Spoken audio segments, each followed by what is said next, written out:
for one chance, just one chance, to come back here and tell our enemies that they may take our lives, but they'll never take our freedom!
Welcome to Anti-Tyranny News Radio here on UCY.tv. Thank you for joining me this evening.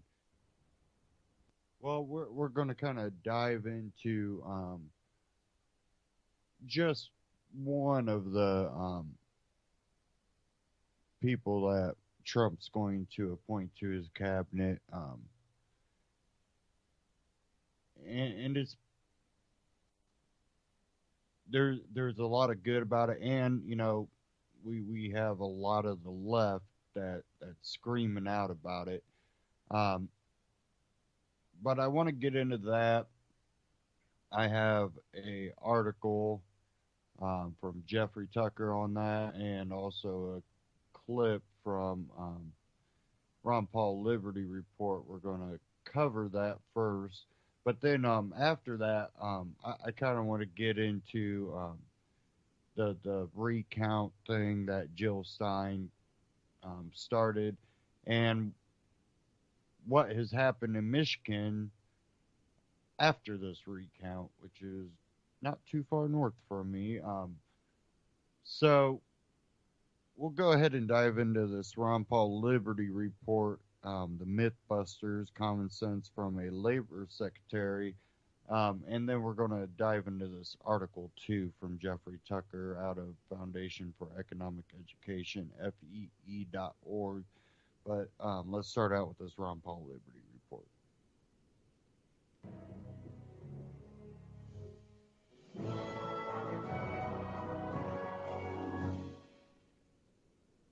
Hello, everybody, and thank you for tuning in to the Liberty Report. This is Friday, and this is the day we do Mythbusters. The co-host is Chris Rosini. And Chris, welcome to the program. Great to be with you, Dr. Paul. Well, very good. I understand we'll be talking about another potential member to the new cabinet come January. Tell us about it. Yes, in fact, today Donald Trump made an interesting statement that this is probably the best cabinet that the nation has ever seen. And we may have a few disagreements, but today we're going to focus on one that we think has some good potential. It's promising, at least, and that's his choice for Labor Secretary, Andy Puzder. And he's a CEO of a company that owns Hardee's and Carl's Jr., the burger places. And he has a lot of good things that you don't normally hear from a labor secretary, so we're going to cover it today. First will be the minimum wage, and I'm going to quote Mr. Puzder, and he says, "If your concern is creating entry-level jobs for young Americans, then a $15 minimum wage is something you should be protesting against." What do you think, Dr. Paul? Well, I think we have to agree with him on that. Puzder takes a good position on that. He's a good businessman, and he says all kinds of things happen in the thinking of a businessman if wages are pushed higher than the market. But he does not take a position that the government shouldn't be involved in wage setting, and he suggests that, you know, a modest increase in the wage might be okay. But you can get attracted to that viewpoint because the average worker's wages are being eaten away with inflation. So how do you keep up with it? So it's a little bit more complex, but I just don't like to think that they should be in the business, and that the only problem is 15 is too much and 12 would be okay. So that's the only thing. But he has it right that this is not good if you want to hurt people.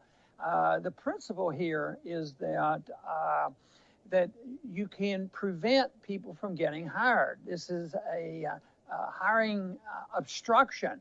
If an individual comes in and they have very, very low skills and they have some integrity that they don't want to go on welfare, and there's a low level job somewhere and it pays $10, and the businessman says, well, that's okay, $10, and the guys are willing to take the job at $10, but the government says, no, that's illegal. No, you have to pay him $12 or $13, and he might have been stretching to help this guy out, to give him a job at $10 and try to get him started on a learning path. But no, the government says, under these conditions, thou shalt not hire that individual.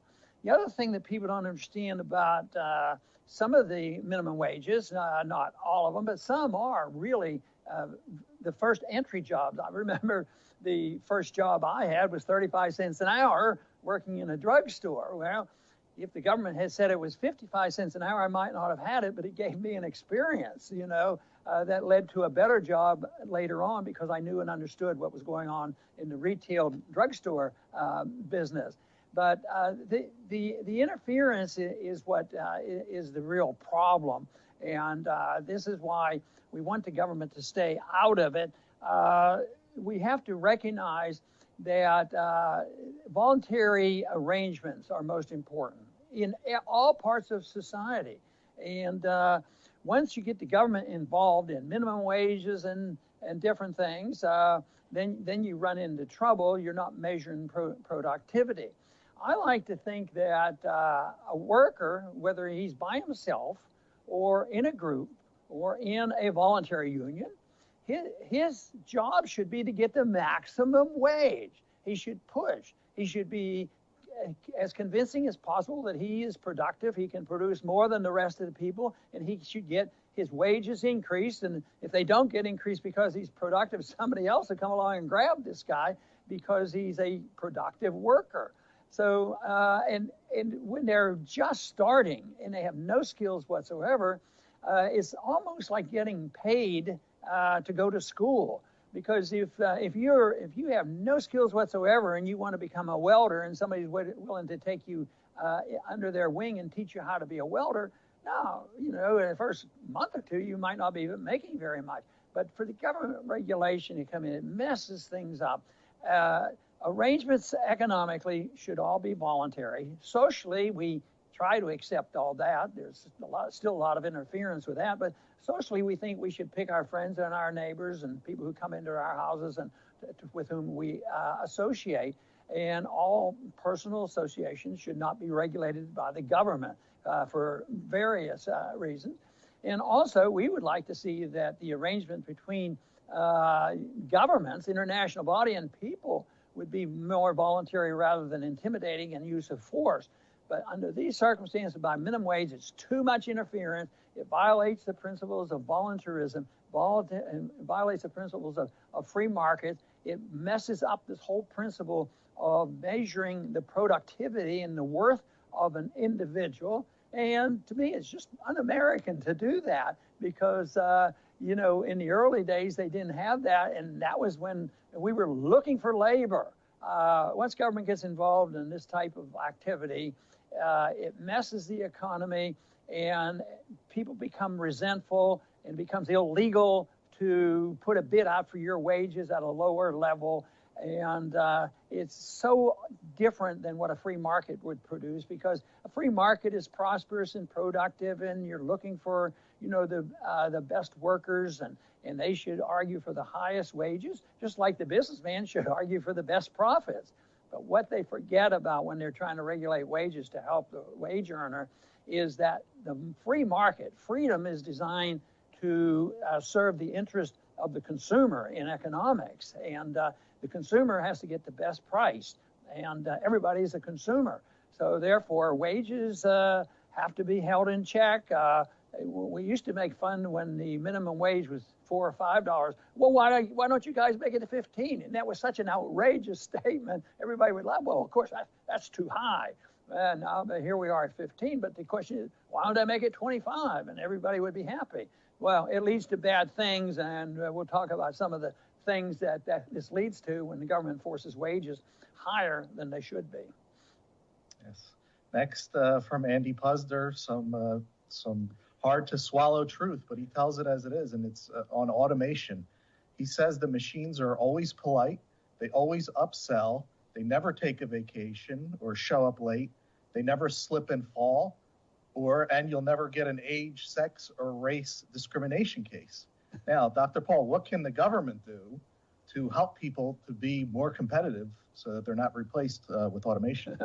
Well, that means just leave them alone and leave the market work and let the incentives be out there. But people get hysterical. They have for centuries been upset about automation. Automation today, the incentive is how the government messes up the expenses running a business, with the regulations, taxation, and artificially high wages. Well, let's go to automation. That's a natural, normal survival move that they make.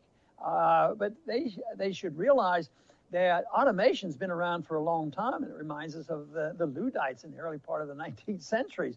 Oh, they thought it was terrible that automation coming in the textile industry, and we need all the weaving to be done by hand, and you're going to ruin all these jobs. And they became violent and started wrecking this machinery, in order to preserve jobs. Well, that didn't make a lot of sense. What they didn't say, stop and think about, is, well, maybe automation creates jobs too. Who's going to produce the machines? And one example that I like to use is the tractor.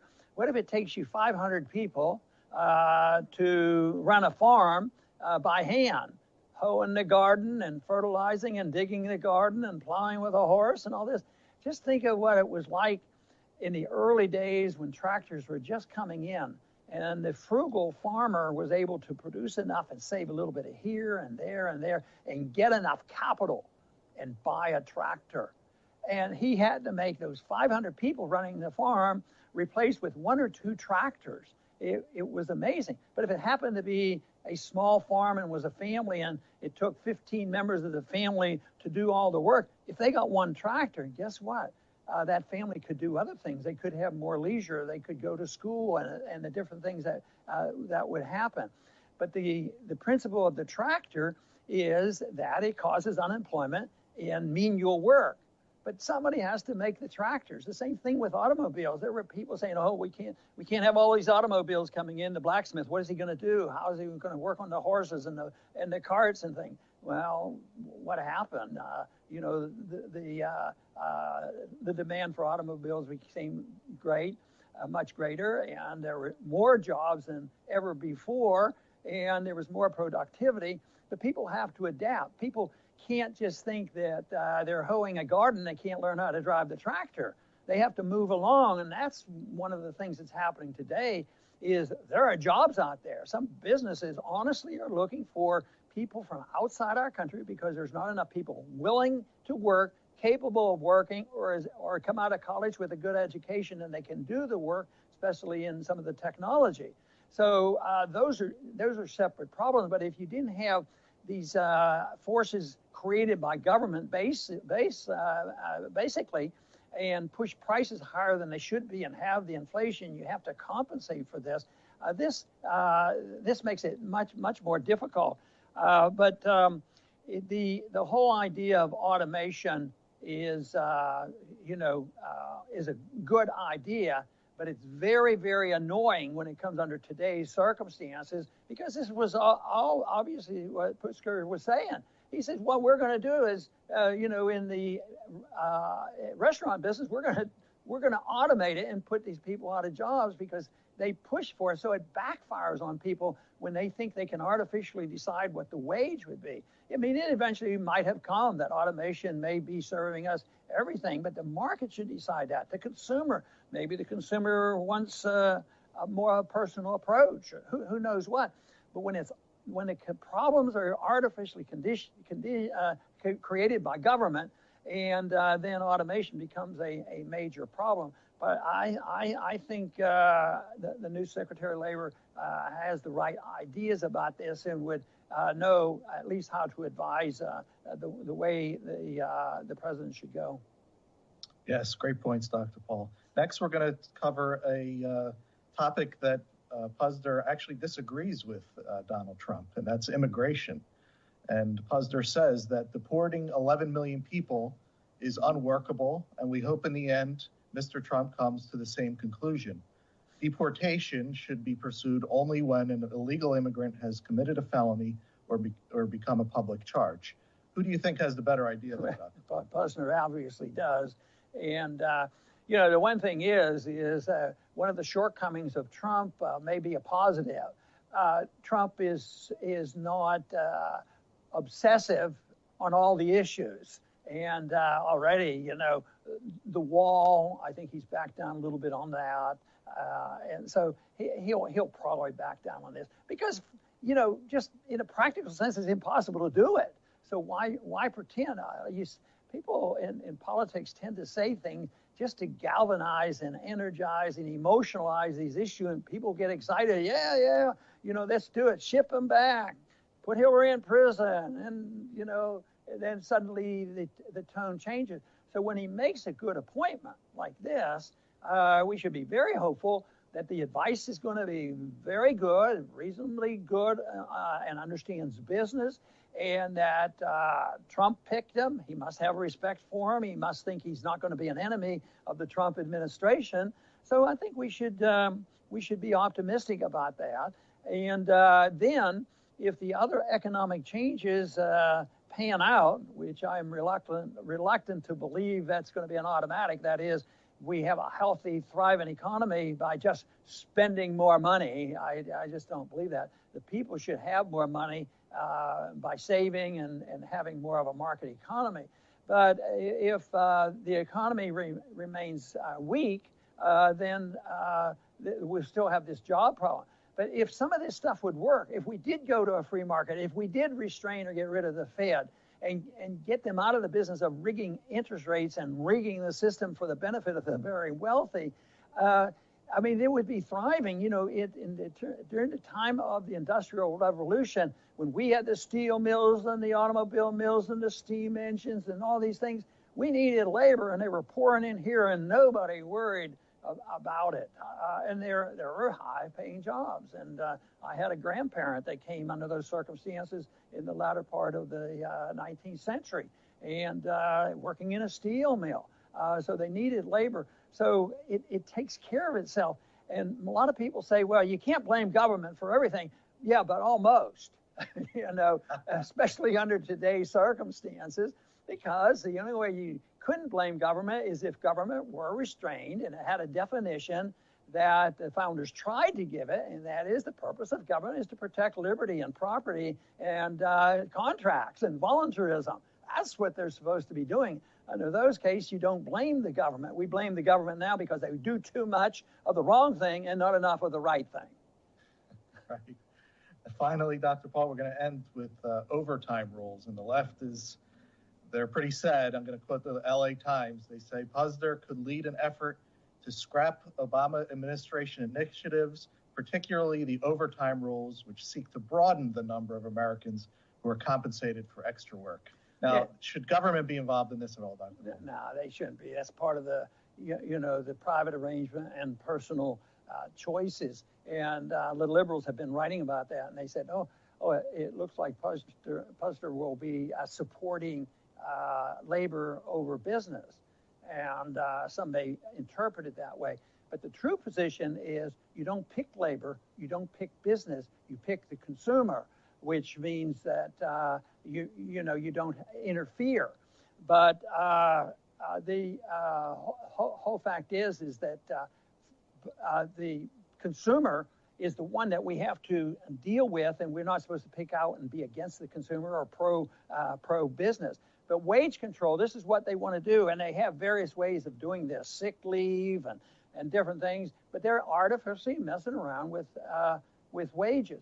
But you know where the really big problem in this country is for the working man is that the consequence of an over powerful union movement and this philosophy where labor prices are built too high, especially in governmental labor unions and things, where wages have been very high, individuals have been able to retire at early ages, and the benefits are tremendous. And guess what? Even the city of Dallas right now have essentially declared bankruptcy, that they can't handle the pension funds. So that's what is a consequence of when the government interferes and you say, you take care of him, you take care of him.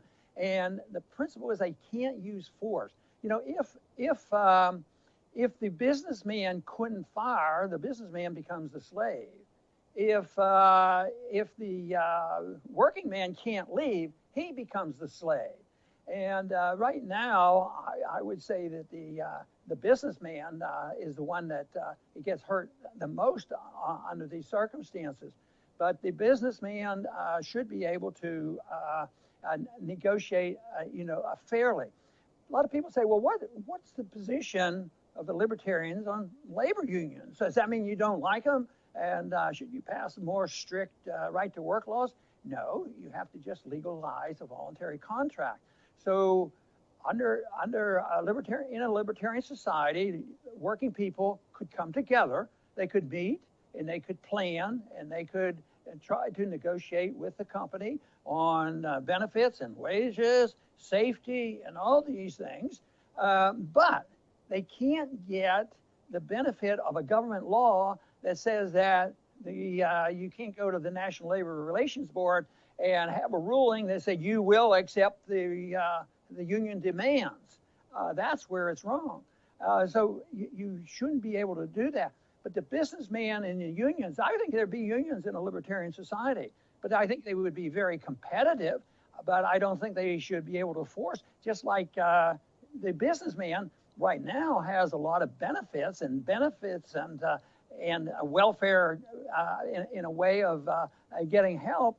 But the businessman shouldn't get the benefits, nor should the working man get it in a way that they can force their way on the government, have the government stand behind it. It should be a voluntary approach of bringing labor together.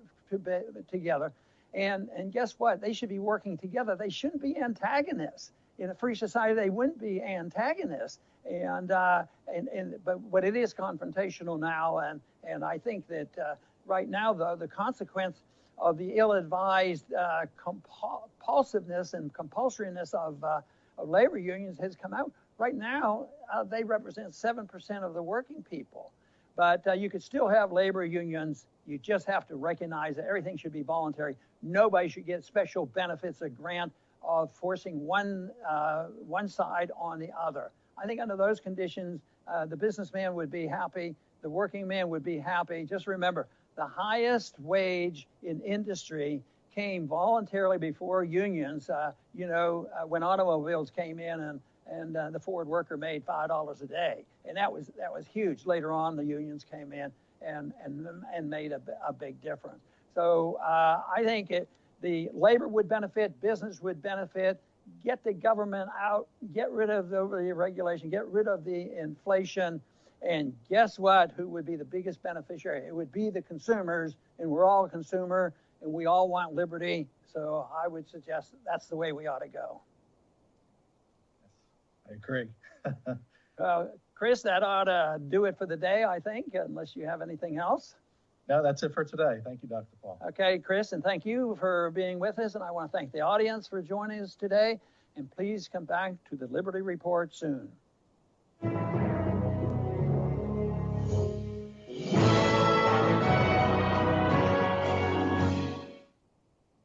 Ron Paul Liberty Report, RonPaulLibertyReport.com, Ron Paul Liberty Report on YouTube. Check them out. Subscribe. Now, we have a lot of the left coming out, and they're really not too happy with, the pick for labor secretary. They really were hoping, we'll get minimum wage boosted. Not realizing that that puts, a number of them out of jobs, raises prices on the goods. So now you're out of a job, and then the price of goods go up. Um, it's one of those snowball effects that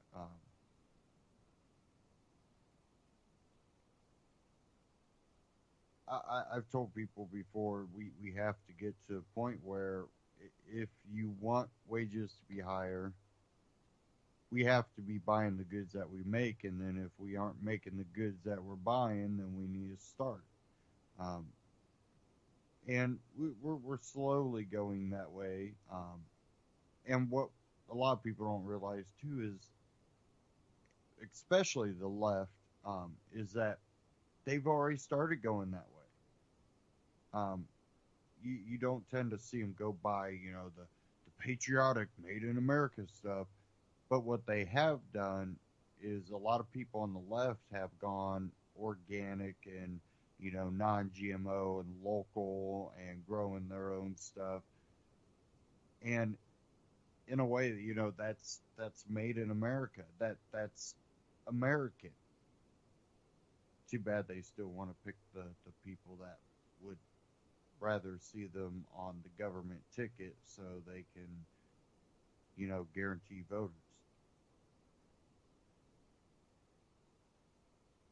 Now, I have an article again here from FEE.org, Foundation for Economic Education. This is by Jeffrey Tucker. A preposterous attack on Andrew Posner. I have no idea whether the restaurateur Andrew Posner will be a good labor secretary. I will say that it is a huge but much welcome departure from tradition that the labor secretary possesses actual knowledge and experience in hiring workers, and dealing with the biggest obstacle to job growth today, which is the agency he has been tapped to head.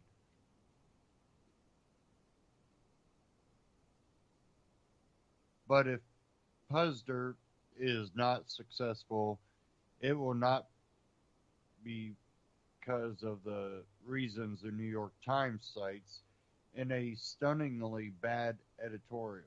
The article contains so much misinformation that I would like to do what I've never done before: deploy the lit, sorry guys, literary device called fisking, which is going through the article line by line and exposing it for what it is. For all the predictable reasons, the Times thinks that a vastly regulatory apparatus in Washington imposed on every business and worker in the country is just an awesome way to help the American worker. The truth is very much otherwise. These very regulations are the cause of mass suffering, sizable unemployment, terrible job loss, and slow job and business growth. When I think about human rights and how their violations imposes such a high social cost, labor regulations come first to mind. So let's investigate what the Times has to say. Working in fast food is no picnic. Hold on right there. You know what's worse than working in fast food? Not working at all, which is precisely what the minimum wage does: locks people out of the labor market. It was invented and enforced to do precisely that. Maybe it has just been way too long since the writers of the New York Times struggled for work. But here's the truth: getting an early job in fast food is a liberation. It's exciting, action packed, educational, and you actually make money. I loved every fast food job I ever had. It was more than a picnic, it was the greatest thing to happen to me up to that point in my life. Tens of millions say the same. And it is for people that are looking for a job and finally get hired in their, fast food. They go in and they want to do a good job. You do have people go, "Oh, I got the job, yay!" But that's you get people both ways, and even, in the job I'm in, you get grown individuals that come in and I hate my job, I don't want to be here. Well, then, you are here. Everything you do basically has your name on it. And if you don't care and you don't try, everything with your name on it is junk.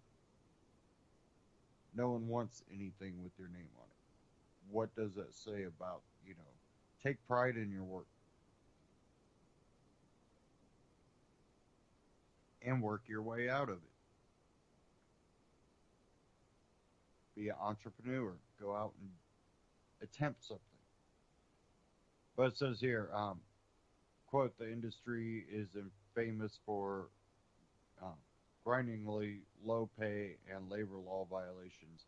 Yet Andrew Puzder, the chief executive of the company that operates Carl's Jr. and Hardee's, has been chosen by President-elect Donald Trump as labor secretary. Here is the record at those restaurants when the Obama Labor Department looked at thousands of complaints involving fast food workers. It found labor law violations in 60% of the investigations at Carl's Jr. and Hardee's, usually for failure to pay the minimum wage or time and a half for overtime.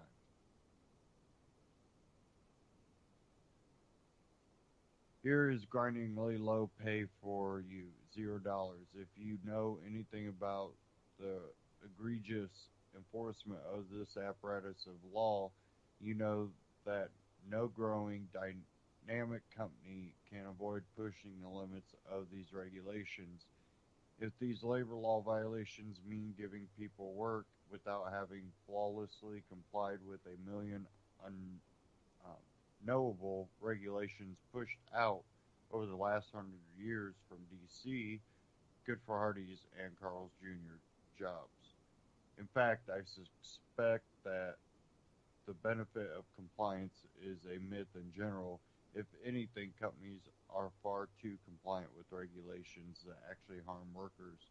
The time and a half rule is an example. As a worker, I want to be able to work and make money as much as someone is willing to pay me, and do so without mandates from Washington. I don't want the boss to tell me go home now because some bureaucrat is standing over his shoulder.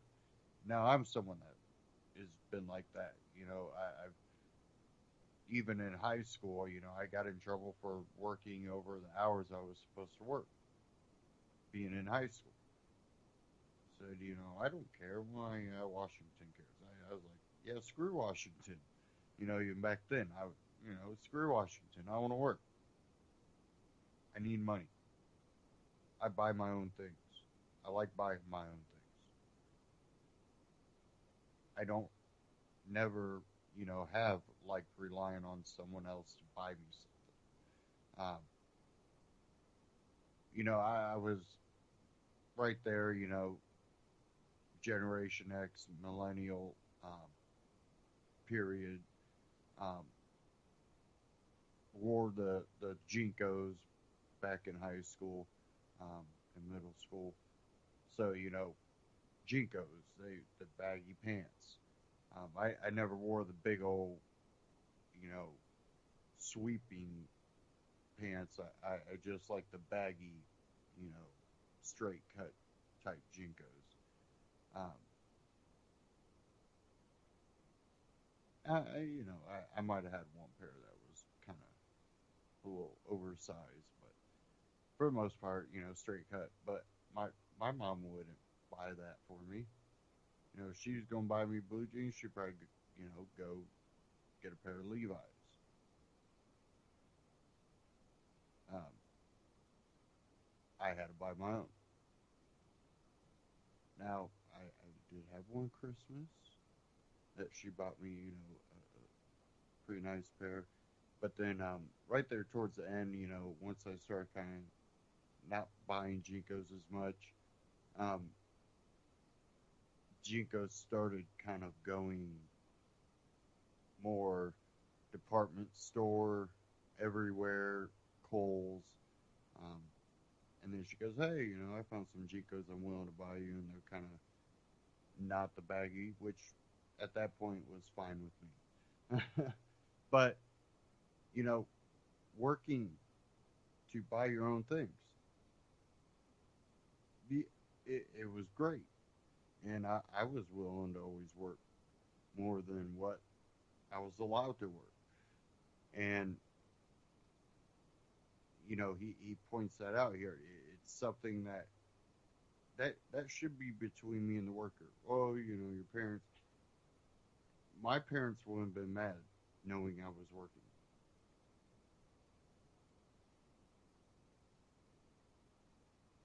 So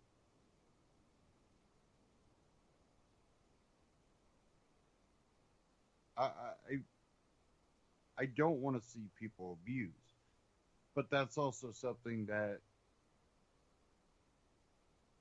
we have to understand that what we see as abuse is opportunity for many. There are people that can come and work for lower pay than maybe you're willing to work for because, well, that's a lot of money compared to what that same company in their own country is willing to pay.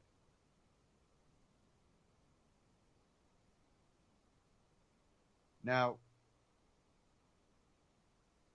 again, I think it comes down to, we have to focus a lot here in America too. We have to care about what we're doing to influence everything around us. You don't like that jobs are leaving America? Don't buy stuff from China. You're mad that there's a Walmart on every corner? Don't shop at Walmart. And there are other options. And if there's not enough options for you, take a giant leap. See if there's an opportunity to start your own retail store. If that's something you have done, why not? And, one thing I try to tell younger people is stay out of debt. Um, I think really, really smart people that are that entrepreneur type people, if you are smart enough to teach yourself something and you can stay out of debt and not go to college and work and make good money and work your way up in a company and save money and not go into debt,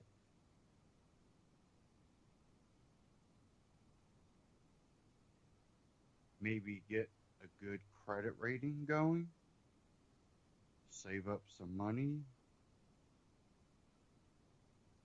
do a business plan, and try to get investors or a loan with that money you save back as a down payment.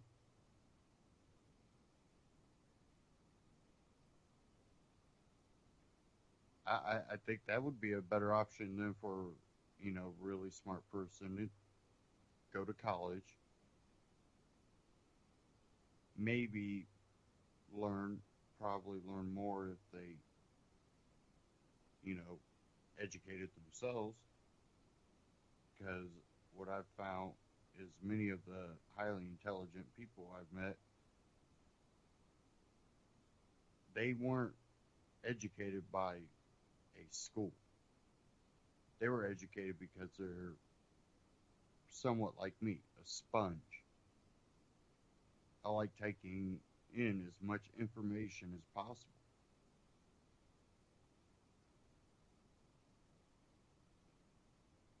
Let's get back to this article. Um,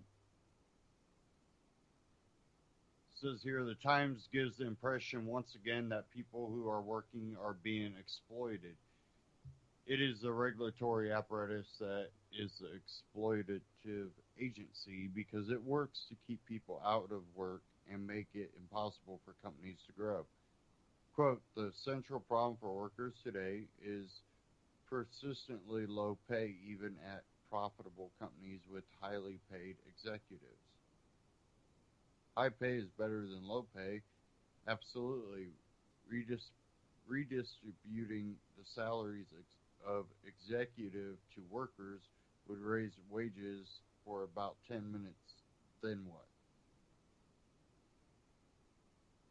Quote, Mr. Puzder, however, has been adamantly opposed to a meaningful increase in the federal minimum wage, which is $7.25 an hour. Mr. Trump has said he could stomach an increase to 10, which is still um, abysmal. Ideally, a labor secretary who is supposed to have a deeper understanding of this issue would push for much more. But Mr. Puzder has said that a big raise would mean fewer jobs for workers starting out. Even if that was true, and the evidence suggests otherwise, there are millions more who would benefit from raising the minimum wage. Now, unquote. Trump should be criticized for calling for such an increase. Indeed, I've done that. No one would accuse me of being a Trump apologist. The minimum wage should be lowered, in fact, as the Times editorial page pointed out in January 14th, 1987, the right minimum wage is $0. Let's quote the Times from a smarter era. But there's a virtual consensus among economists that the minimum wage is an idea whose time has passed. Raising the minimum wage by a substantial amount would price workers, poor people, out of the job market. In the 29 years since the editorial, there seems to have been a brain drain on the editorial team. Progressives need to deal with this. The minimum wage began as a eugenic device designed to exterminate and disenfranchise population groups. The idea was to raise the wage floor very high so that undesirables would stay in the basement and die. And you know what? It has mostly accomplished its intended goal. While we are at it, let's confront the deeply misogynistic origins of labor regulations too. They were instituted to drive women out of the workforce and back into domestic work. For a full year, the Times has warned about the rise of white supremacist movements and the rise of misogyny. I worry about these too. Now we have a pick for labor secretary who wants to do something about laws rooted in white supremacy and misogyny, and the Times flips out. As for the claim that millions will benefit, maybe so, but they benefit at the expense of people who cannot get work. Those people are now priced out of the market, a result which labor unions love. It's taking from some to give to others, the very business of government. Quote, Mr. Puzder has also been a scathing critic of efforts by the Obama administration to update the rules for overtime pay um, eligibility, which has not been fully adjusted for inflation since the mid 1970s. His argument boils down to an assertion that employees prefer a low salary and the prestige of a managerial title, even though they would be entitled to overtime if they remained hourly employees. His opposition to the new overtime rules is especially troubling given that it would be his task as Labor Secretary to defend the rules, which have been challenged in court. To be a scathing critic of the attempt to raise the eligibility for overtime is to be a rational human being. Companies all over the country have been scrambling to comply, breaking the hearts and shattering the dreams of employees for months in order to comply, until a federal judge mercifully shot down the regs. And did you catch that the Times thinks that his task as Labor Secretary is to defend the rules? Who says maybe the task of the Labor Secretary is to promote job growth based on some semblance of clear thought? If the job of a cabinet pick is merely to grow the state, we are doomed. Quote, Mr. Puzder has also blamed the Affordable Care Act for causing a restaurant recession. There is no evidence that health care reform has harmed job growth, and there is certainly no evidence of a restaurant recession.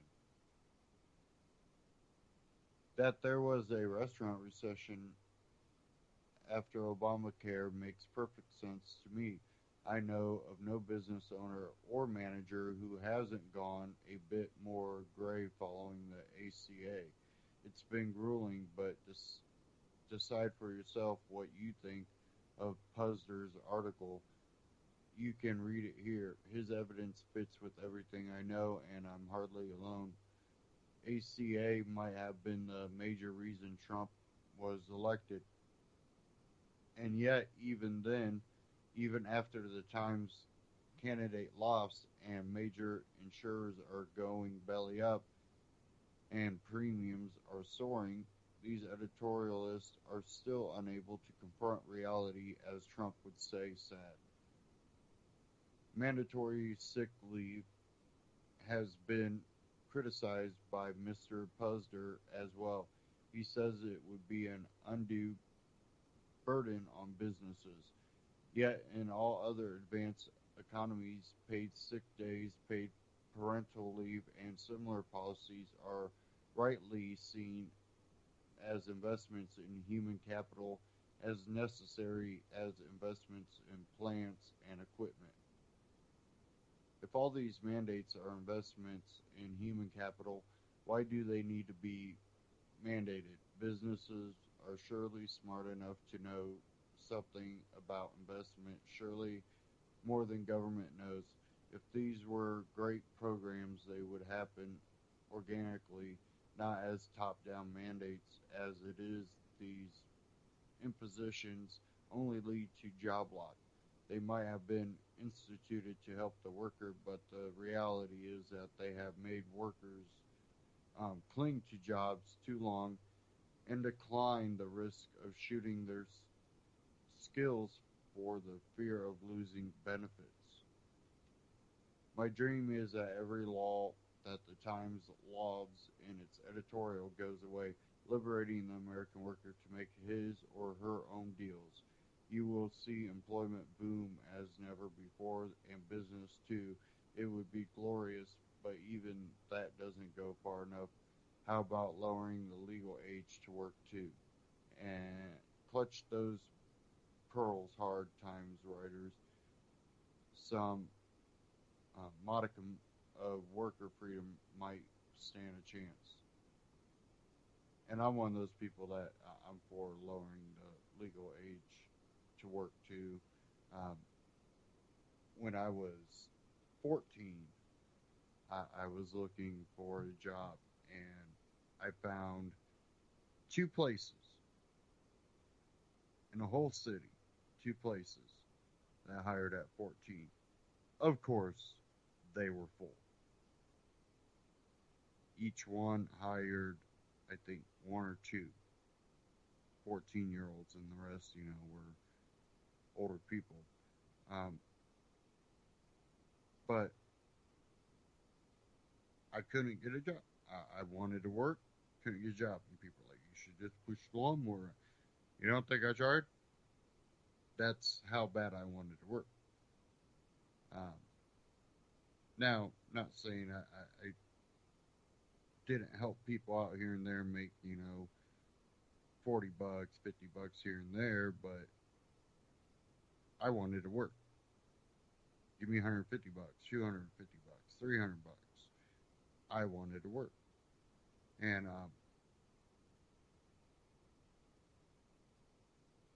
it it was one of those things that even when I turned 15, um, still very few people wanted to hire. Eventually, I found one right as I was getting ready to turn 16, um, which I quickly quit because at the time they paid minimum wage, which was a lot lower than what minimum wage is now. Um, and I knew I had more ambition and more skill set than what they were going to offer me. So, as a teenage worker, high school worker, I went and applied somewhere else that paid, I think it was like $2 an hour above minimum wage.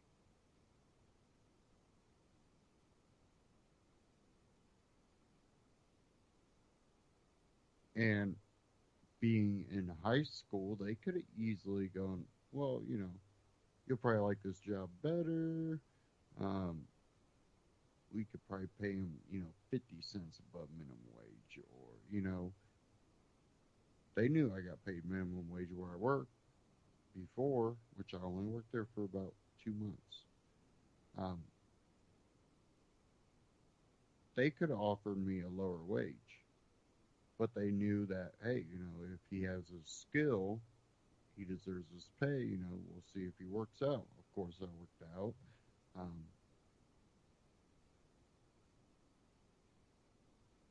and, you know, after high school, I've either worked for myself or any job that I've worked for, you know, someone else where, you have manager over manager and then, that whole top down. Um, within usually a year, I've only had one job that took me more than a year to be promoted.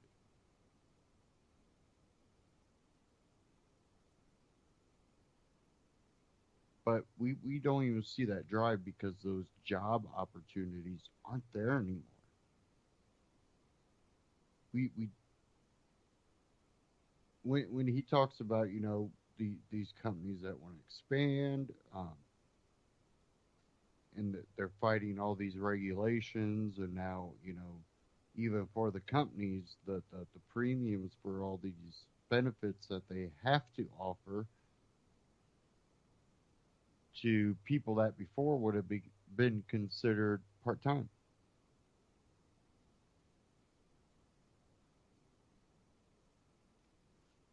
So then they even a lot of times cut hours back on employees because they're like, yeah, well, we have to offer you benefits, but only for we're not even going to allow you to reach the 40 hours. 30 hours and above, we have to give you benefits, 30, 32, 33, 34, 35, 36, we'll keep you in there because then that saves us those hours, and I've seen it happen.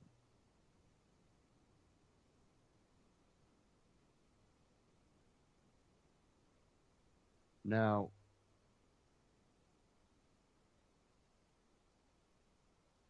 we have, you know, I believe we have a problem with our youth.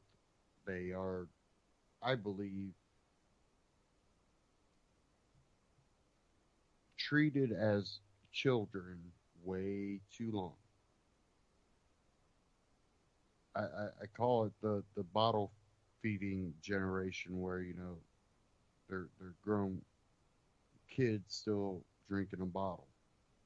Um,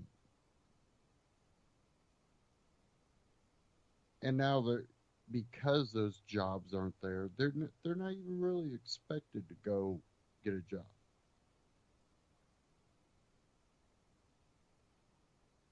And I remember growing up and a lot of friends, not all of them, but a lot of them,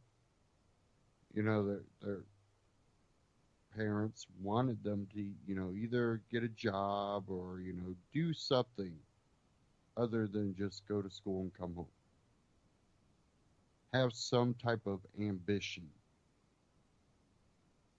sports team or, some other, club after school or, get into a trade or, a job, do something. Now, I'm seeing a lot where, the parents don't expect that anymore because, you know, there's not a lot of jobs out there. And when you pull up in a lot of these fast food and you see maybe one young person and the rest are adults, some that look like they might have probably retired at one point, not trying to go, they're old, but they're older people.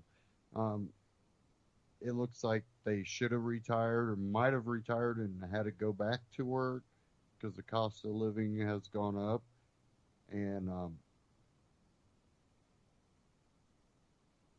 it's kind of,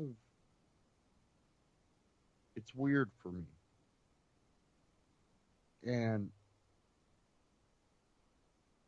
it's also like deja vu because I've gone through this before where I stop recognizing the world I live in because it seems to be, you know, morphing into something that just, there's something not right with it. And when I walk into some of these places and I'm like, I remember walking into, these stores in high school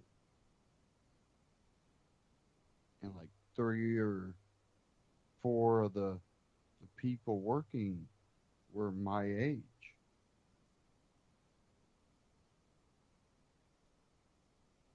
And now I walk in and one of them is that, high school age. The rest are grown people. And then we wonder why, they're shouting for, higher minimum wage. Well, because they're grown people trying to live on a job that used to be filled by high school students. Yeah, you would have a few.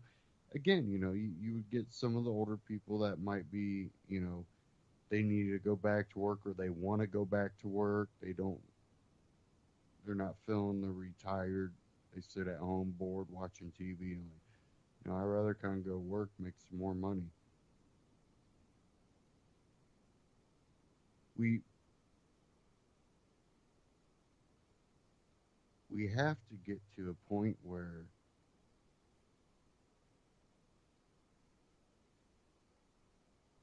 we're not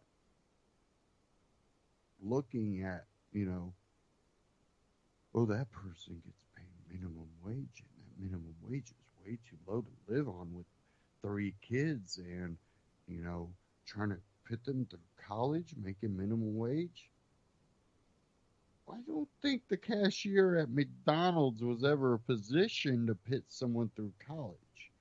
Maybe as a third job or a second job where someone's just, I got to make a lot of money real quick. I got a regular job that pays decent money, but I want to make, a lot of money real quick to kind of get the savings up a little bit higher. So maybe I'll take on 2 jobs or 3 jobs for a year, or however long I feel I can handle it, and then, go back to just my normal job.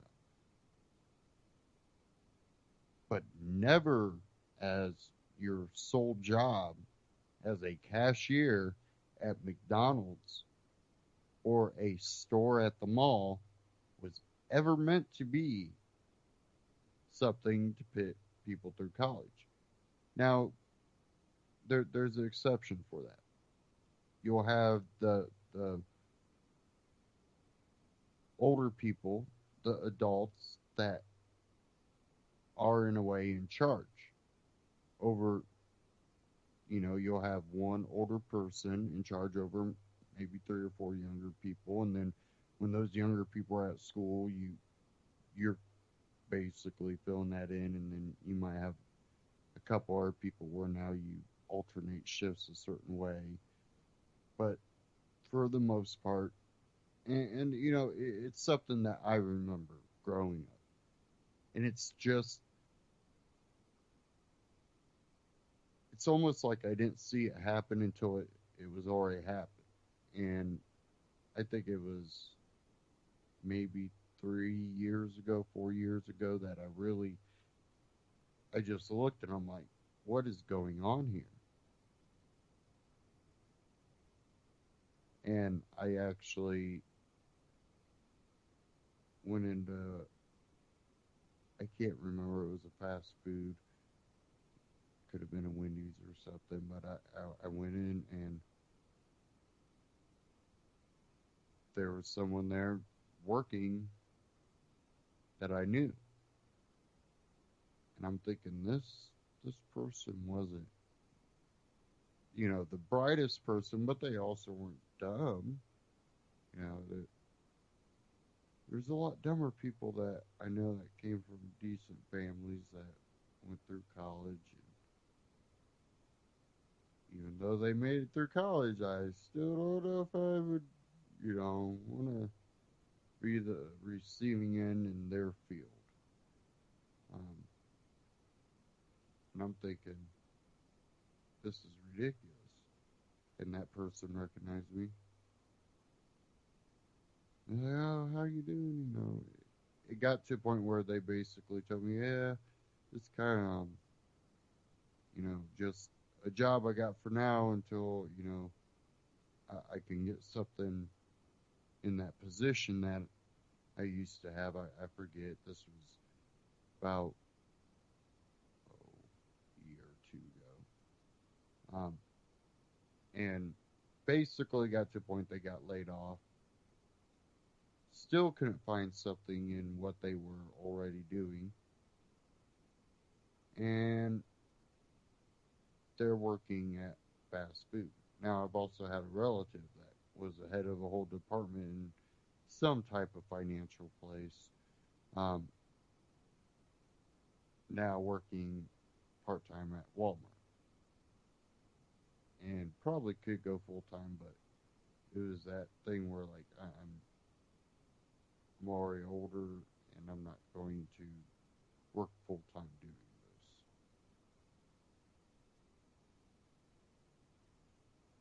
The market, the economy, the jobs out there are not growing.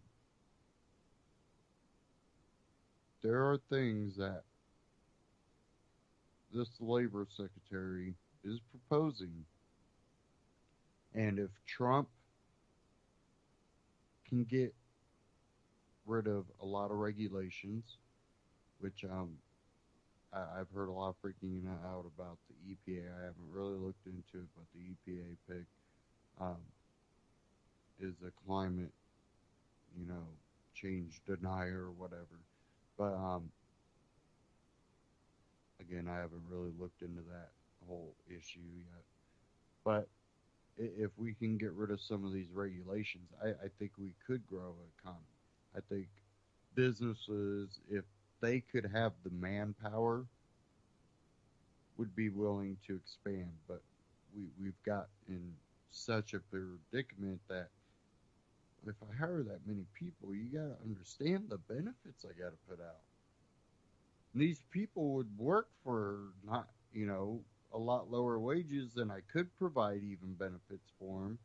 But at the wages I would have to hire them at to do kind of meaningful or, meaningless jobs, really, box stuff up, if I could hire someone at, $6, $5 an hour to do that full time, just put things in a box and tape the boxes, then I would, even be willing to give them, health insurance. Because after I have, this many employees, I get such a good deal on the health insurance, I can give it to them. But they're not doing a job that's takes a lot of skill.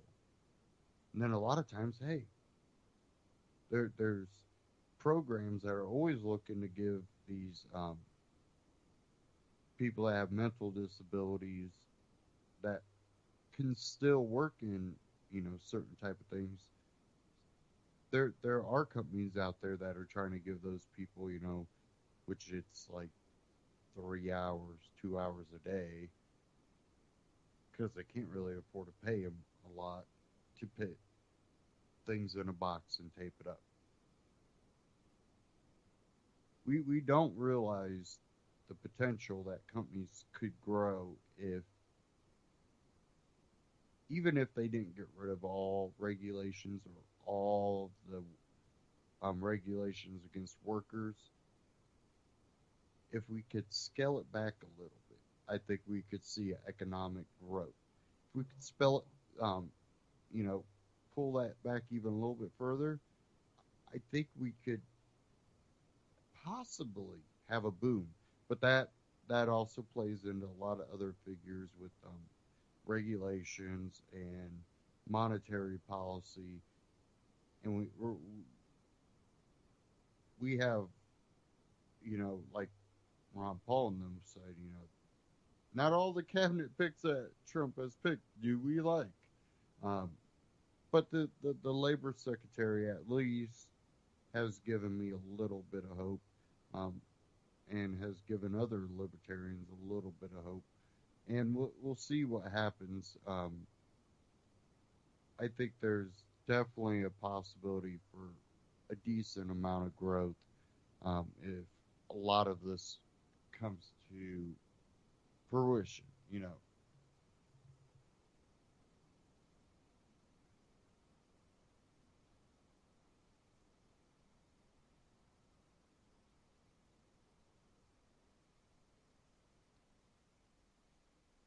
Okay, give me a second here.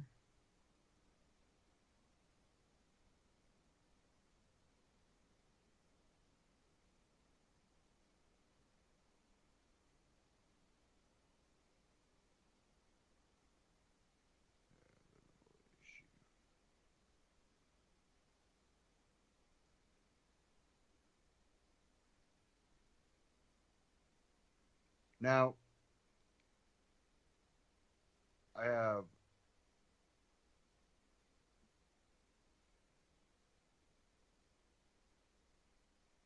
an article here from We Are Change, but then I also want to get into this clip from We Are Change, just to kind of cover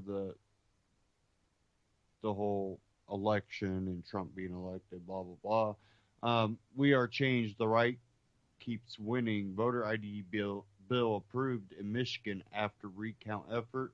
Jill Stein was already drawing ear from her own party, and it is likely about to get worse as Michigan approved a voter ID proposal in the wake of her recount stunt.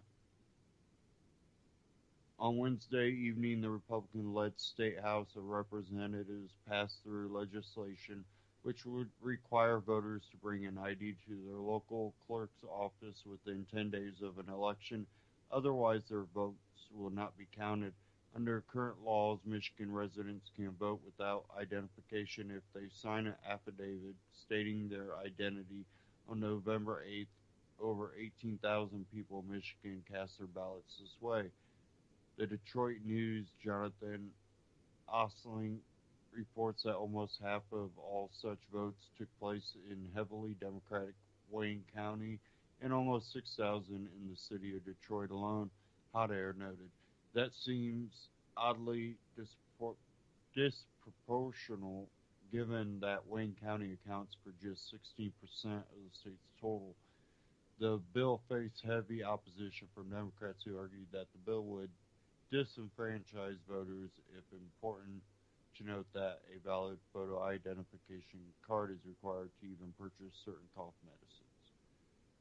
You can read the rest of that article at wearechange.org titled "The Right Keeps Winning, Voter ID Bill Approved in Michigan After Recount Efforts." I just kind of want to cover that a little bit. But I do want to get to this article here from We Are Change. what will the global financial economy look like under President Trump? And, just looking at the treasurer or the labor secretary, you know, you have hope. But I'm also looking at, the call for tariffs and stuff like that.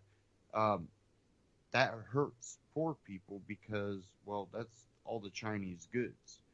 Now, in the long run, it can help the poor people, but will the poor people understand what's going on?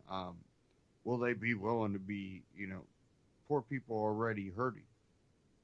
Will the rich be willing to take a hit to keep the poor people happy long enough to get those jobs in place? I don't know. And that's the thing that in this circumstance, that's what we would have to do. Um, I've warned against tariffs because I've at one time had this same belief that Trump had. And that's that, well, we'll just put tariffs on imported goods when companies move their factories outside of the United States. And that way, when they ship them back in, well, it'll be just a tiny bit more than what it would have cost for that same product if they would have just kept the factory here. So in the long run, well, they're not going to sell as much. But you got to realize too, if they don't sell quite as much, the wages that they're paying are so little that their profit is still way the hell up there. They're still getting rich at the same time more poor people can't afford things. So, I'm not too happy about a whole tariff thing. I think it has to be a mindset where people go, I want something made in America because I want there to be jobs in America. Really, it comes down to something as simple as that. But let's get in this clip, We Are Change.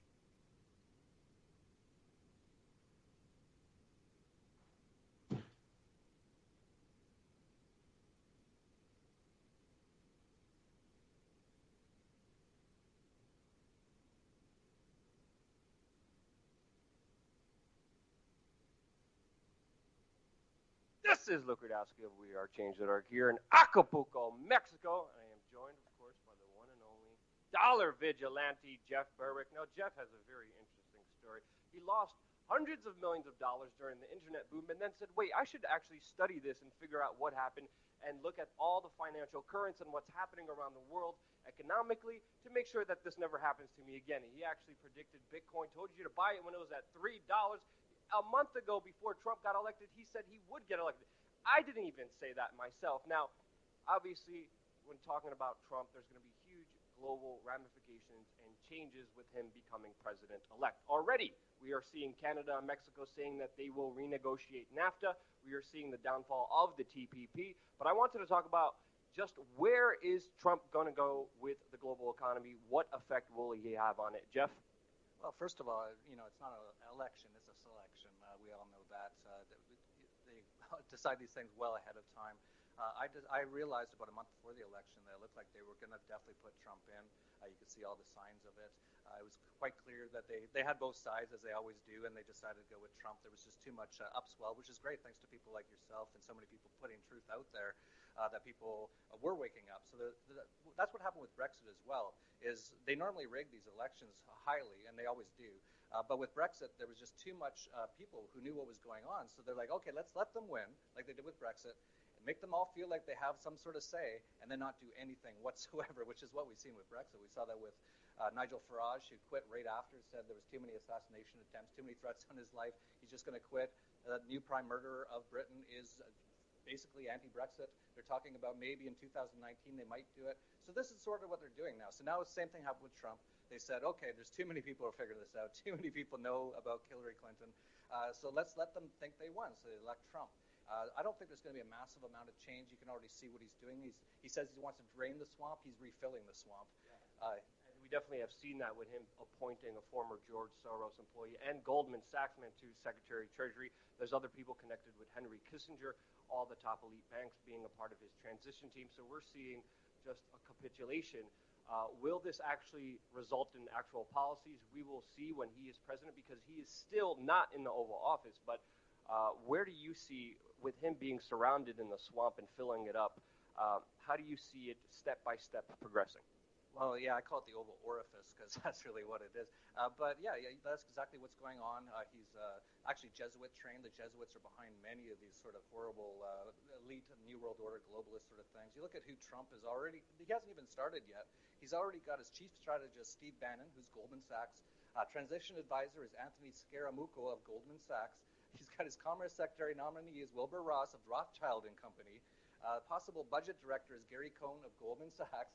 This is just, complete exactly what I said. They make everyone think, okay, we won. Look, we went to a little closet with a curtain, we ticked the box, and we won, and then nothing's really going to change. There's going to be some things that change, but a lot of things that are going to change are actually quite negative. And one of the things that a lot of people think is really positive is how he's going to change the economy and all these free trade agreements and all that sort of stuff. Some of it is quite good. Free trade agreements should always just be one sentence long. It should say, these two countries agree to free trade. The current trade agreements they have are literally phone books. You're not even allowed to look at them, or you can't even bring in your cell phone to even look at these things. So the fact that he wants to change those is good. But it's protectionist policies, which a lot of people are really positive about. This is going to save America. Well, not. Protectionism does not save countries. So putting up walls and putting in tariffs and taxes on things coming into the country will not make your average American's life better. In the short term, for a few months, for example, they might still have jobs, but then watch what happens to prices. As he increases anything coming in 35%, that's going to increase the prices, everything 35%. Most Americans are living paycheck to paycheck right now. You have all these people say they can't even live on the minimum wage, which obviously they can't. Inflation's so much from the Federal Reserve, which Donald Trump never talks about shutting down, ever. In fact, he's actually quite a proponent of it. So all the major things, all the things that need to be washed away are the Federal Reserve. That's one of the biggest issues in the U.S. and the world today. The IRS needs to be washed away. He's not talking about getting rid of it. He says maybe we'll lower some taxes. He's already backed off on a lot of that. So the drug war, he wants to actually increase that. He wants to have stop and frisk like in New York everywhere. It's going to be a complete police state. He's already talked about maybe shutting down the internet.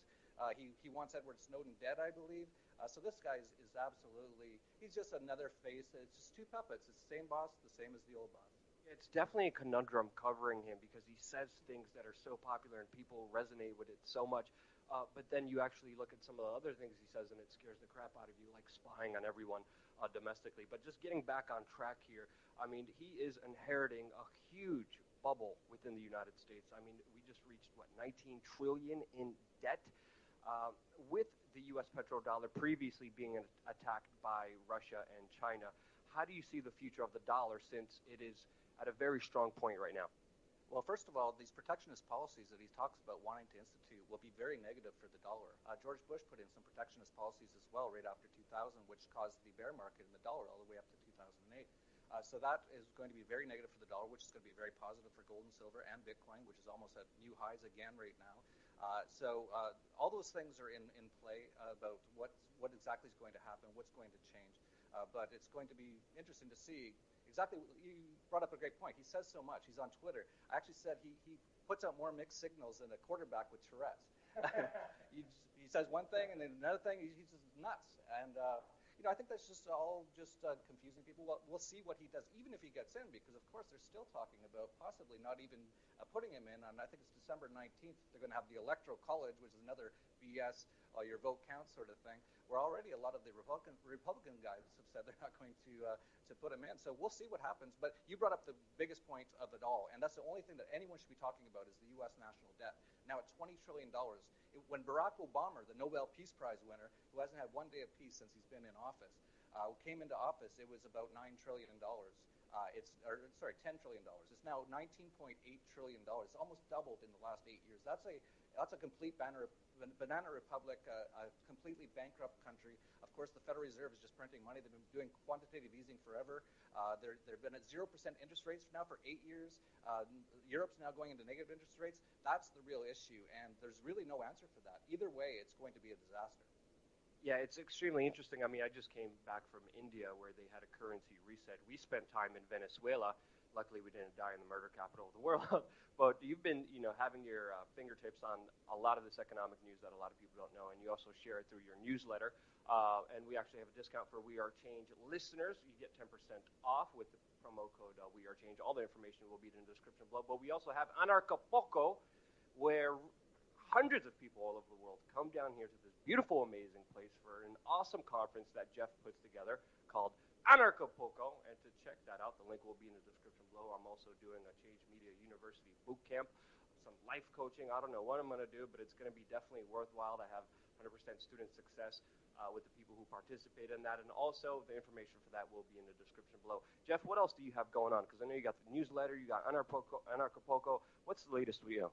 That's the Dollar Vigilante's been keeping me so unbelievably busy. I was supposed to go with you to Europe in November, and I just canceled with the whole election thing. There was so much stuff going on.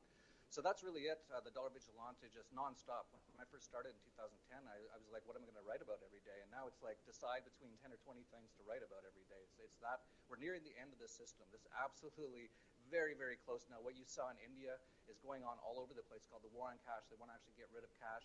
They want to get everyone into the banking system, and then they're going to just shut down the banking system and reset all of the debt. That's something called debt jubilee, which I think they'll be doing fairly soon. Which is going to actually make it so most people will lose everything. So people really need to be paying attention right now. So that's why check out the Dollar Vigilante. As you said, you've got a discount code for that, 10% off. 10% off for Anarchapulco. And Anarchapulco, as you know, Luke, you've come for every year since we started having it. Amazing event with some of the best anarcho-capitalists around the world, all creating systems to get rid of these governments and central banks, all without a shot fired, all just by changing the system and making the old system obsolete. Anarchapulco is seriously one of the best conferences that I've ever been to before, mainly because it's in Mexico and people are a lot freer and happier here, and plus the weather is great and the people and just the environment of total freedom. It's awesome and incredible and beautiful. Jeff, I mean, me and Jeff have been all over the world. We partied a lot all over the world, but I haven't seen anyone work as hard. Literally, he is up at the crack of dawn in front of his computer. He won't leave the computer because he's researching and studying. He's a good friend of mine. Check him out. And thank you again so much for watching. Subscribe. We're going to have a lot more information coming here your way all around the world at We Are Change. WeAreChange.org. We Are Change on YouTube. Check them out. Subscribe on YouTube. Now, one thing that I'm looking at, it's he kind of mentioned it a little bit. One thing that I'm seeing is there is a bubble right now. Trump is going to inherit this bubble, whether he likes it or not. It's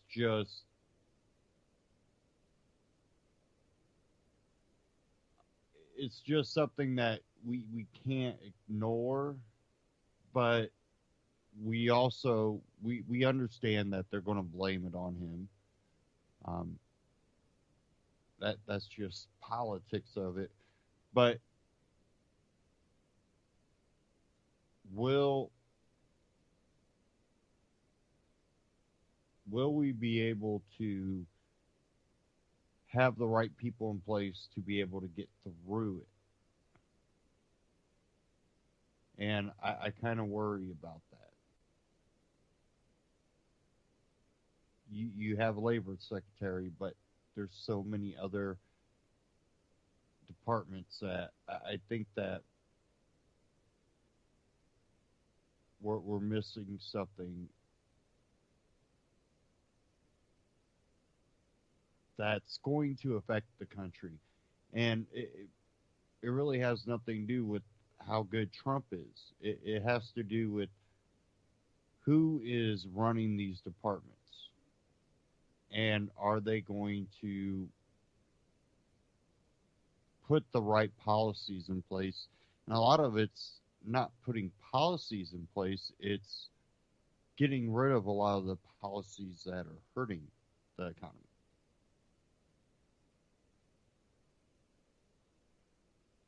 And I really don't know.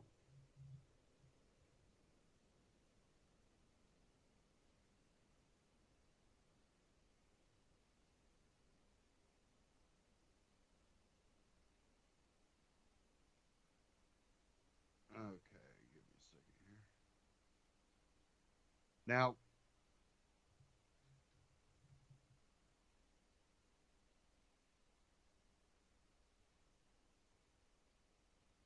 I have one here from AMTV, and it's titled Fake News Shutdown Proves Something Big is About to Happen. Now, apparently there's some claims out there that there are, you know, alternative media that's being shut down. I haven't seen it yet. I don't know if it's happening. But what I do know is that I think it was NPR. I believe it was NPR. Had interviewed the guy that started the websites that were to try to mirror like CBS and CBN, you know, all those fake websites, and then he put fake articles on it. They interviewed that guy, and he goes, well, you know, well they basically came out and go, well, you know, he tried to bait the left, and they just didn't bite. It was the right that was biting.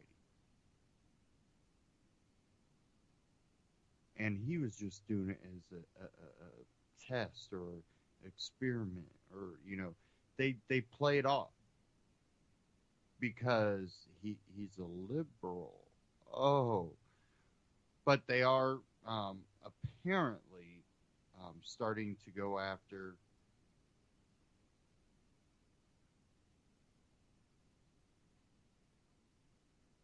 actually, I'm going to play this other one. This is the latest one. Hillary blames fake news after epic loss.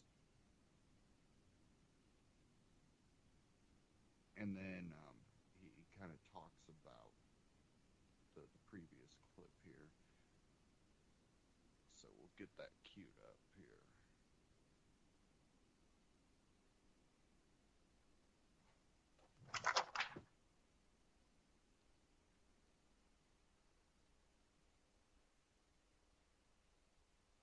Are you kidding me? Are you freaking kidding me? Are you kidding me? I'm Christopher Green. You're watching AMTV, alternative media television, hard-hitting and in your face.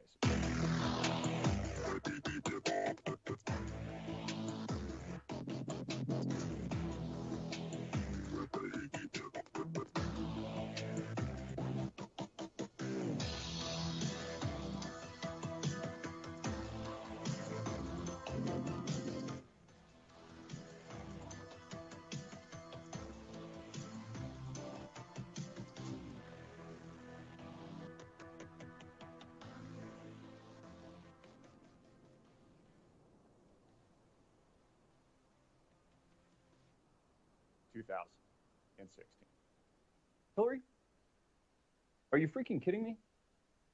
Are you? We're going to watch your speech that you gave yesterday, dressed in your purple. We picked up on that, by the way.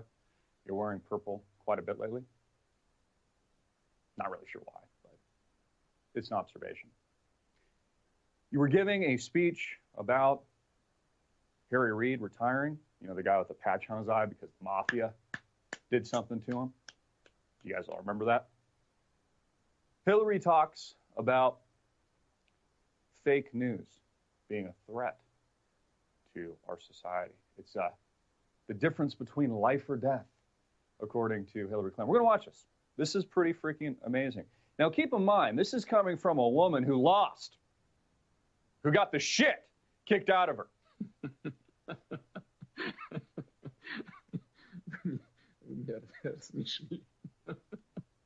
Just a couple of weeks ago with the election of Donald J. Trump. So, Hillary, you don't even have a platform to even speak. You're not our president. You're not real at all. You yourself are fake. You're a fake politician. But we are going to dissect what you said yesterday. So let me close the door here. Because you must be freaking kidding me, Hillary. You must be freaking kidding me.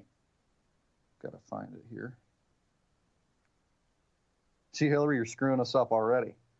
You get our blood boiling so much we can't even find your freaking video.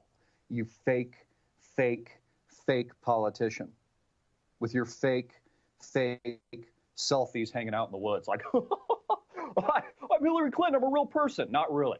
Not really. And, you're just not over your loss. Again, you're fake, Hillary. You have no authority to say anything. You're fake news. Here at AMTV, we actually have a platform. It's not fake. We actually have an audience. You lost the election. So you're a has-been. This is not exactly the speech at the Capitol I hoped to be giving after the election. But after a few weeks of taking selfies in the woods, I thought it would be a good idea to come out. And I am very grateful to Harry for inviting me to be part of this celebration. And we're still waiting for Donald J. Trump, by the way, to press charges, to hire a special prosecutor and send you and your husband and pound me in the ass prison for the rest of your life for your crimes. If any of us committed half, a tenth of what you've done, we'd all be in jail for life. Yet you're still giving speeches talking about fake news and attempting to shut down the truth. See, you're just pissed because you guys can't control the narrative anymore. The mainstream media can't brainwash the public like they used to. So you're a little bit upset about it. You're upset about your loss. You guys can search this along with me. Clinton decries, essentially blames fake news and first speech. There we go. Here's faux news, which, by the way, stole our registered trademark, hard hitting in your face. Thank you, Bill O'Reilly, very much. Well, let's watch a commercial here.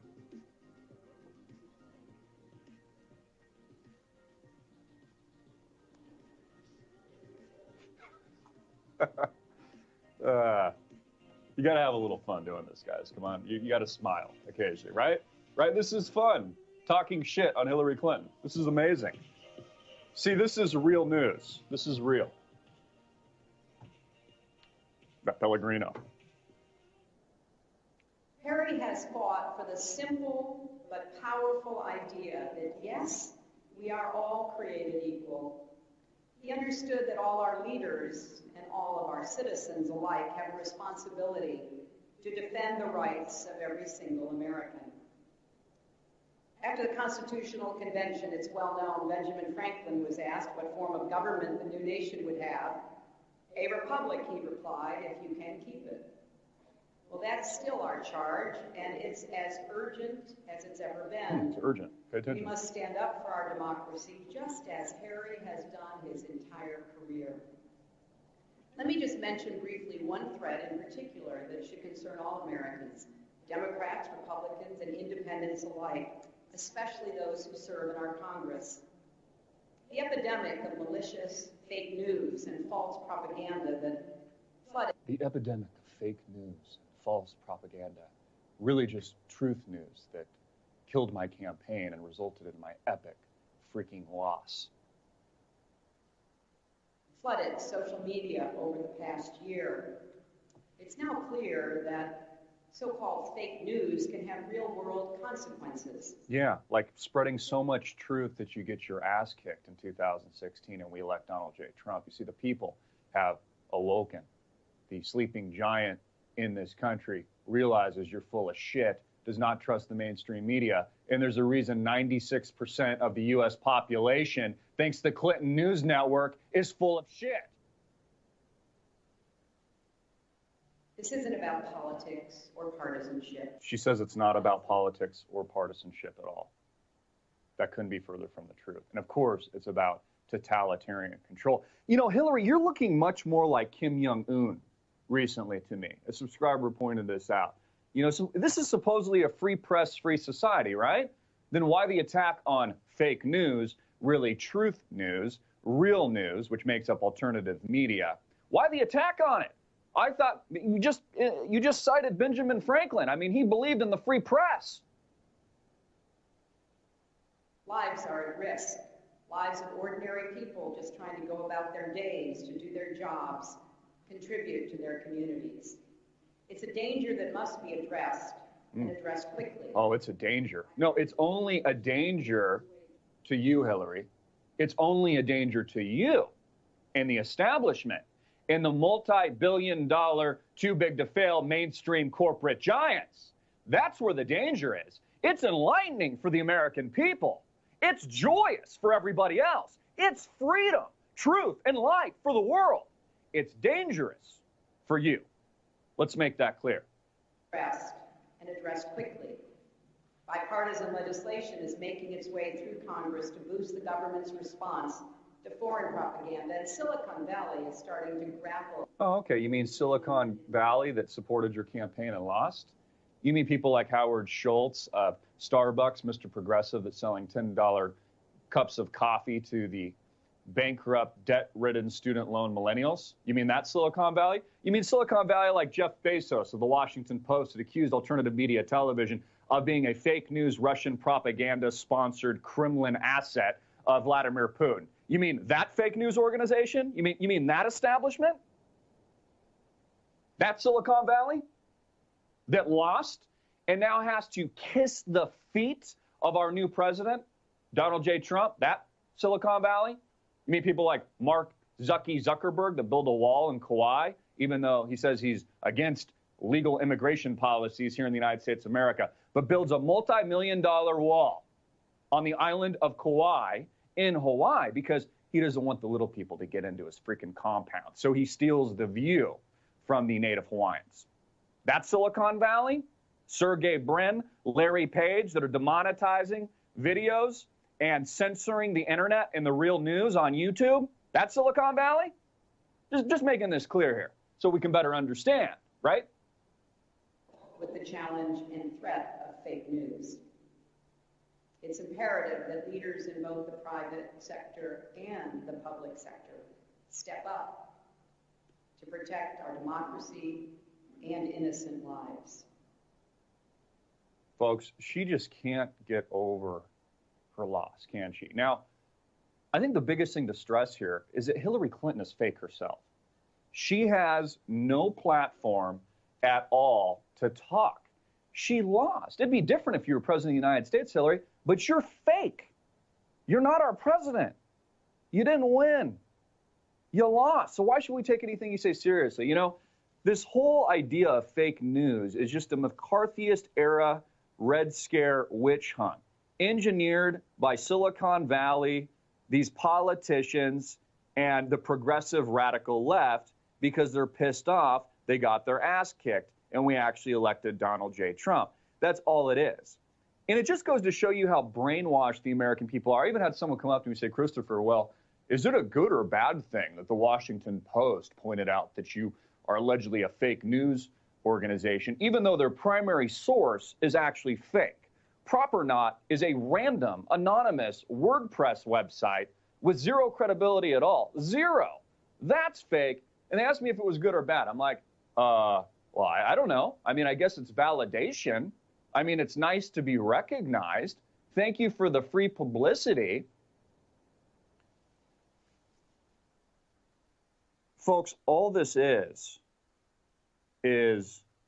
the establishment grasping at freaking straws because they're losing so incredibly badly. Right? They don't know what to do. I mean, their George Orwell totalitarian society, this whole idea of globalism and the New World Order has been grossly destabilized by you. And people will look at CNN, and just because they're like a multi-billion-dollar corporation and there's a freaking talking head there of Anderson Pooper or Wolfie Blitzer with a sexy beard, they're like, oh, that must be legitimate what they're saying off their teleprompter. But if it's a regular person investigating the truth for themselves and sharing that with the world, and it just happens to resonate with millions of eyeballs, they're like, oh, that must be fake. I've had people say, can you prove that your news isn't fake? Can CNN be fake? I've had people say, can you prove that your news isn't fake? Can CNN? Can Fox? Can MSNBC? No. It's just an opinion. It's a multi-billion-dollar opinion.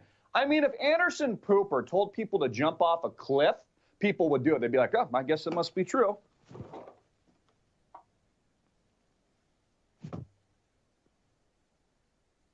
People are dumb. But they're actually waking up. I mean, again, these are not stats I'm pulling out of my butt. 96% of the population doesn't even trust the mainstream media anymore. It's one of the reasons Hillary Clinton lost. So they will stop at nothing, folks. They've lost control. They can no longer peacefully discredit what people like myself and others are doing. So now expect a full frontal war, a full frontal attack on everything truth, on the alternative media, on independent journalism and journalists. Again, folks, I told you a long time ago, these people will stop at nothing. Hillary Clinton and the people that own her will stop at nothing to shut down this movement. They're running scared. Again, your freedom is an illusion here in this country, folks. It's no different than the former communist nation of China or Kim Jong-un's North Korea. Hillary Clinton is one and the same. Her and Kim Jong-un should run off together, hang out, develop nuclear warheads during their honeymoon or something. I mean, this is how crazy it is. They are burning books, burning truth in the United States of America. It is why they are passing bills through Congress right now to shut down the independent alternative voice. It's why there's pressure from Silicon Valley, whether or not it's Facebook, Google, parent company Alphabet that owns Uscrew, Twitter, and others that are shutting down and censoring the alternative voice and people like you. We do not have a free society in this country. And now they are running scared. Again, I pointed out yesterday that many of us have noticed, not just us, but mainstream pop culture icons and heavy hitter YouTubers like PewDiePie that made over a stunning $12 million or something like that last year, noticed a specific algorithmic change in November. Oh, ain't that convenient? In and around the election, because it's now filtering and censoring the truth online. There's a reason Barack Obama handed over the internet in October. I'm Christopher Green. I'd like to hear your thoughts, comments, suggestions in the comment box below. Like this video, and don't forget to click that bell. Click that bell, because you've been unsubscribed from AMTV. I mentioned that yesterday. Make sure you click the bell, or you'll never get a video again. Hard hitting it in your face. Peace. Okay. Hey everybody, I'm Christopher Green. AMTV Christopher Green. Now, the whole demonetizing has been happening for a while. And, you know, I've told people, I said, do you know why it's not stopping under Trump? You notice how certain things, you know, Carrier's going to keep some jobs here. Ford isn't going to move the one factory to Mexico. You know, all these things are happening, but the censorship is still happening. Why is that? Well, even though a lot of these, you know, it goes back to the same thing government has done for a long time, but even though a lot of, you know, these alternative sites may have helped, give me a second here.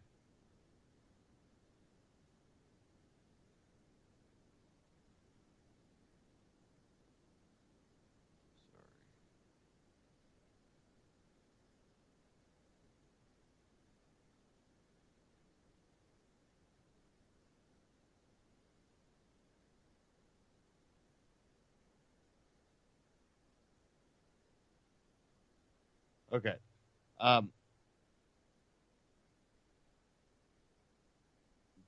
What we're seeing is, you know, Trump had talked about, you know, all of these groups that are, you know, saying back, you know, we got to stop.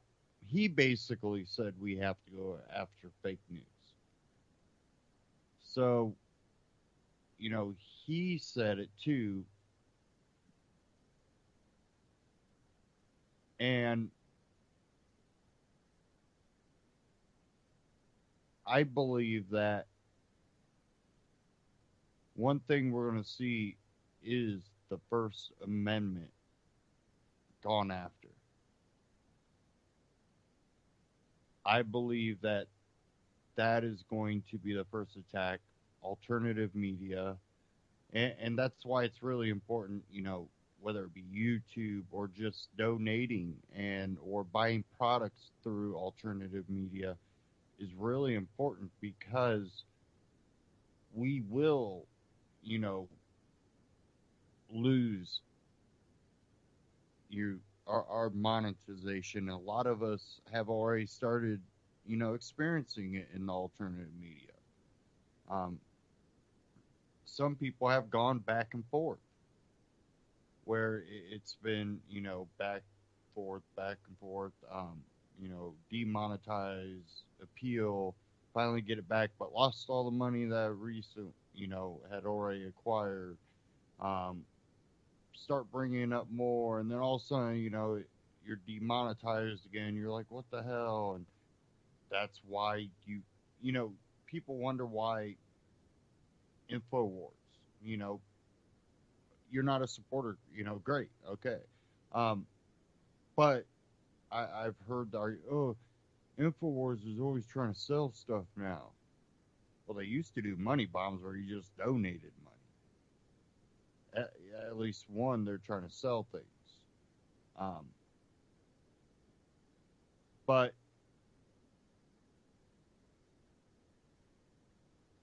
it's getting down to where we can't rely on what is making others money, because when you go against the grain and you're not doing what these companies want, oh, all of a sudden, you know, you know, violated one of our policies, even though they got people blatantly violating policies that they'll leave go.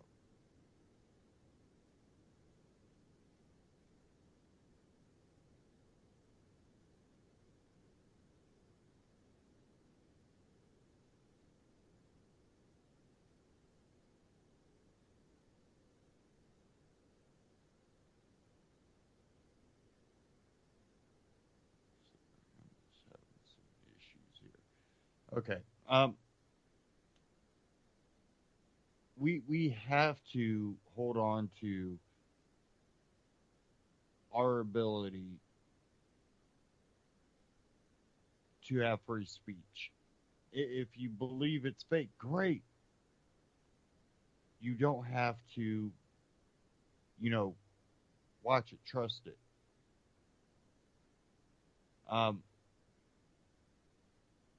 Properknot.com. We have properknot.com, which no one knows what the hell, you know, who owns this. You have, you know, you have some on here that, okay, yeah. But then you have things like activist posts, which does pretty good, you know, stuff. amtvmedia.com. Anti-war is considered fake news according to this. Rents.com. Prison Planet. Prepperwebsite.com. Paul Craig Roberts. RonPaulInstitute.org is fake news. Let me see what else. Collective Evolution.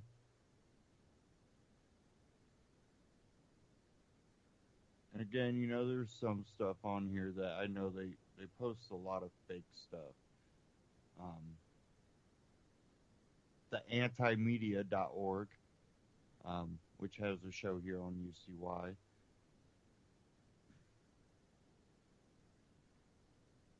And it's also getting to the point that it's going to separate people, because unless the listeners, unless the readers start to help alternative media out and, buy things through them, or, choose your media, but if you don't start helping them out, these lists right here that are continuing to grow are also being used to demonetize people. If you end up on this list, eventually you will be demonetized, and that's what's already happening. Natural News, Zero Hedge, LouRockwell.com.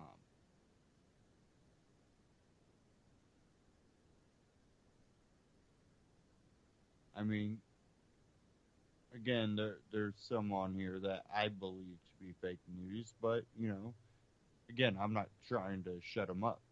I'm not trying to censor them. Luckily, I do not see UCY on here, but the anti-media is on here. I mean, the list, and it keeps growing. It's starting to become something that is getting more 1984 than I think anybody's ever in this country. The people that are here, unless you were around during World War II, experienced some of the bad things. I think our generations don't understand what comes after they're allowed to do this. Some unknown person makes a list and they're actually going by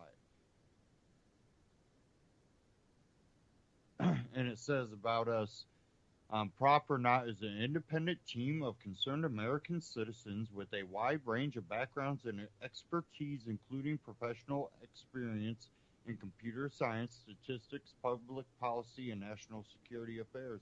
We are currently volunteering time and skills to identify propaganda, particularly Russian propaganda, targeting a U.S. audience. We collect public record information connecting propaganda outlets to each other and their coordinators abroad, analyze what we find, act as a central repository and point of reference for related information, and organize efforts to oppose it. We formed Prop or Not as an effort to prevent propaganda from distorting U.S. political and policy decisions. We hope to strengthen our cultural immune system against hostile influence and improve public discourse generally. However, our immediate aim at this point is to empower the American voter and decrease the ability of Russia to influence the ensuing American election.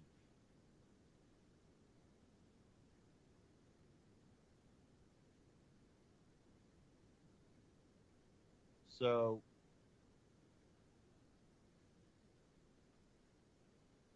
when you start seeing like RonPaulInstitute.org, anti-media. Now, not every article that anti-media puts out I agree with. Not everything that AMTV puts out I agree with. I'm willing to show, point out their views and my opposing views. AMTV, Christopher Green, big Trump supporter, not big Trump supporter, but he has some information that I'd like to share. And, even though I think that we tend to come from the same place, we have different opinions, but it's okay. We all can share different opinions as long as we're not forcing them upon others. And that's the problem. Now we have this list, and now, they are trying to demonetize a lot of these people. So if you're on this list, be warned. And I would probably check back on this list multiple times to find out, whether you get demonetized. And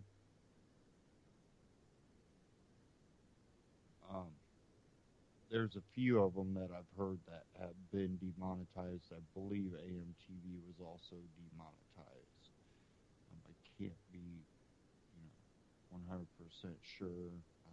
Glitches do happen. I know this. Well, they at least claim glitches happen. But I think we're going to find out very, very soon if this is really going to occur. I believe it will. But we also do have some people that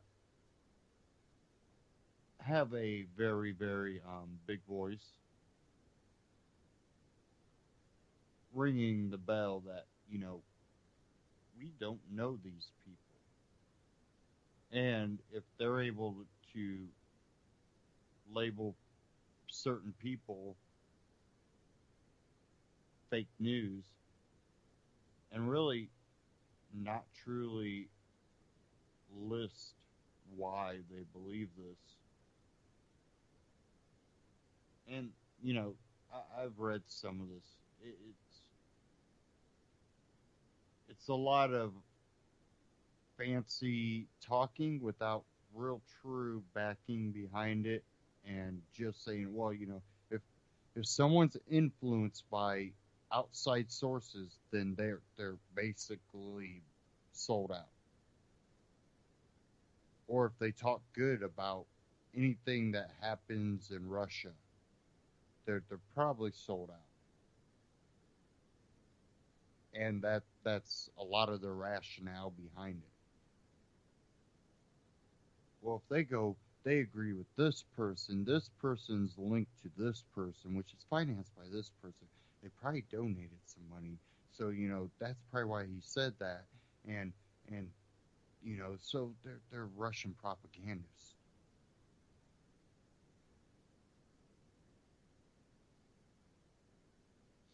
Now,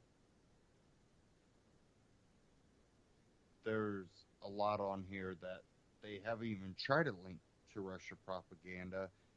Basically, just want to say, well, this is fake news too.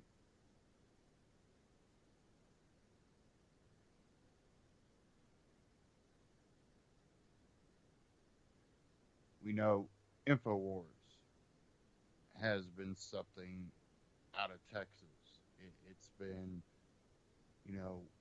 what has been described as a conspiracy theorist, patriotic American, extremist is what those are some of the terms that have been related to that. You got other stuff like the anti-media. These aren't Russia propaganda. They're calling them fake news. But that's the opinion. And we can say the same about mainstream media, which is not on this list. Take care. Check out UCY.tv.